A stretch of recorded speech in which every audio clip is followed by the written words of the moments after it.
તો સાબરમતીનું પાણી ગયા વર્ષે આવ્યું હતું, તો લગભગ કેટલું પાણી છે તમને બતાવી દઉં. આવી ગયો સરોવર જાય ને આપણા ગામ મોટા સાબરા ને અહીંયા ઘર છે આપણું. તો રોડ ઉપર પાણી હતું, રોડ ઉપર બરાબર ટેચણું પાણી હતું અને અમારે અહીંયા બધે પાણી હતું. પણ આ રસ્તો આખો 2 થી 3 કિલોમીટર બ્લોક હતો ને આમથી 5 કિલોમીટર બ્લોક હતો. આખા જ્યાં જ્યાં વાવાઝોડું હોય ત્યાં બધું રોડ ક્રોસ કરીને આ સાઈડ રોડ ઉપર ઢીચણું પાણી હોય. તો અહીંયા આગળ કેટલું હોય તમે વિચારી શકો, નદીનું પાણી હોય. તો નીચે બ્લોક દેખાય તો સાબરમતીનું પાણી ગયા વર્ષે આવ્યું હતું, તો લગભગ કેટલું પાણી છે તમને બતાવી દઉં. આટલા સુધી પાણી હતું, એ આટલા સુધી નદીનું પાણી હતું. આટલા સુધી આપણા પગ સીધા સુધી આ બધું નદીનું પાણી ભરેલું હતું. જ્યાં પેરો ટાવર દેખાય ત્યાં નદી છે અને આટલા સુધી હતું પાણી. અને અહીંયા રોડ છે, તો રોડના ભાગોમાં પાણી નહીં ચડી શકતું, ઊંચો ટેકરો છે એટલે. તો આ રીતનું પાણી હોય છે. અને આ રોડ આવી ગયો સરોવર જાય ને આપણા ગામ મોટા સાબરા ને અહીંયા ઘર છે આપણું. તો એટલું ટચ પાણી હોય છે. જુઓ ઉચાળો ભાગ કેટલો બધો છે. અહીંયા અત્યારે આપણે નહીં આવી શકતું, પણ કહેવાનો મતલબ કેટલું પાણી હોય છે. હજુ આ જગ્યા ઉપર 2007માં આવ્યું હતું, તો આપણે ઓછી સમજણ હતી એ ટાઈમે.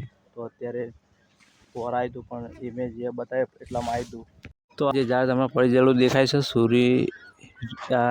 સૂર્યની બાજુમાં, જે ગુંદીનું ઝાડ હતું, આજથી 2 થી 3 વર્ષ પહેલાં આર્યું જોરદાર વાવાઝોડું આવ્યું હતું ત્યારે પડ્યું હતું.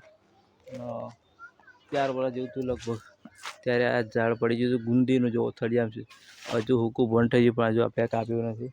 તો આપણે ઘણા બધા લાકડા છે એટલે જોઈએ એમને પડી આવ્યું. અને એવા તો કેટલાય અનેક ઝાડ પડી ગયા હતા અને આજે પણ જોઈ શકો છો. ધાબુ 4 થી 5 વર્ષથી છે એટલે કોઈ આપણે પ્રોબ્લેમ આવ્યો નથી. ચાદરા જો કોણના અહીંયા નાખેલા છે. અમારા જૂના ઘર ઉપર જો ઘર ઉપર ચાદર નાખેલી છે, કારણ કે પતરા છે પણ થોડા પ્લે થઈ ગયા છે. એટલે આ રીતની સગવડ તો થયેલી જ છે પહેલેથી.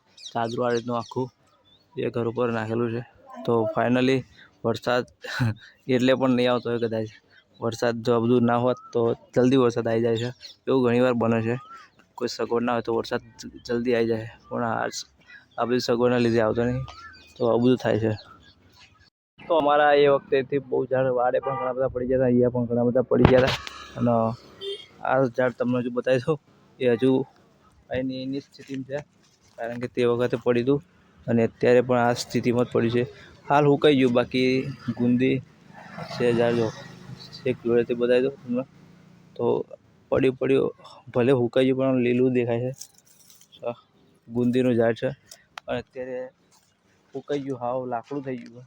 લાકડું તમને બતાવી દઉં, હુકું ભંડ એ ડારું કઈ રીતે લીલુંથી ખબર નહીં. જો હુકું ભંડ છે ને, તો પણ અત્યારે આ લીલું લાગે છે. અને એ વખતે જબરજસ્ત વાવાઝોડું કંઈ દેખાતું હતું. આ રસ્તો આખો 2 થી 3 કિલોમીટર બ્લોક હતો ને આમથી 5 કિલોમીટર બ્લોક હતો. આખા જ્યાં જ્યાં વાવાઝોડું હોય ત્યાં બધે રસ્તા બ્લોક થઈ ગયા હતા એ વખતે. અને વરસાદ પણ એટલો બધો હતો ને પવન પણ એટલું વાવાઝોડું હતું. તો આ રીતનું વરસાદના લીધે ઘણી વાર થતું હોય છે. તો જોઈ શકો આ વખતે તો ફૂલ સગવડ છે એટલે વરસાદ આવતો નહીં. તો મિત્રો આ બ્લોગ વિડીયો પસંદ આવે તો લાઈક શેર સબસ્ક્રાઈબ કરવાનું ભૂલતા. તો 2007માં જે પાણી આવ્યું હતું તે આપણે અહીંયા પડી ગયું.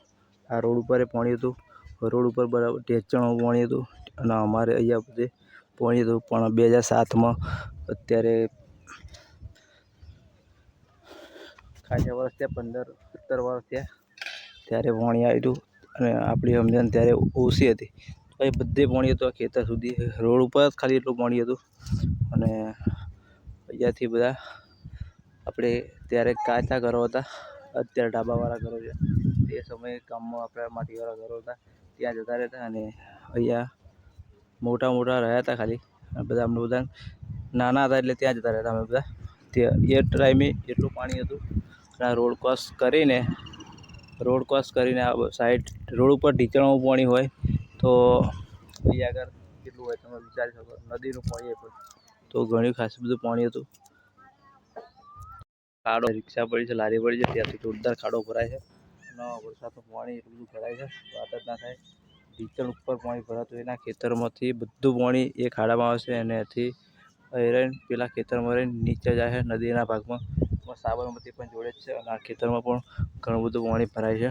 તો વરસાદના કારણે જોરદાર વરસાદ આવ્યા હતા મુસીબતે બાજુનું ગામ છે ત્યાં ગઈ સાલ આપણે ગયા હતા ટ્રેક્ટર લઈ ગયા હતા એટલો બધો વરસાદ પડ્યો ટ્રેક્ટરના જે આગળના ટાયર આવે ને એ ના દેખાય એટલું પાણી હતું અને નાના મોટા સાધન તો જઈ જ ના શકે એટલું પાણી હોય છે અને આ વખતે પણ એવો વરસાદ પડે તો સારું કારણ કે પાણી જેટલું હોય એટલું કૂવામાં આવે બાકી અત્યારે વરસાદ વગર કંઈ નથી તો આ રીતનું પાણી હોય છે તો ફાઇનલી વરસાદ આવતો નહીં વાદળછાયું વાતાવરણ થયું છે અંબાલા કાકાની સિસ્ટમ ઘણી બધી ખ્યાલ થઈ છે અંબાલા કાકા ઘણી વાર ઉપયોગ કરે છે પણ જો આ રીતના વાદળો દેખાય છે વરસાદ પણ આવતો નહીં તો વરસાદની રાહ જોવાથી ખેડૂતો બહુ રાહ જોવે છે પણ બે નથી આવતો કારણ કે હવે વરસાદ ક્યારે આવે ક્યારે નહીં તો જમીનો પણ બધી કોઈ એમ કે પૂરઠ જેવું લાગે છે નકર અત્યારે તો મસ્ત લાગવું જોઈએ લીલોતરી લાગવી જોઈએ એની જગ્યાએ આજ તમે જોઈ શકો છો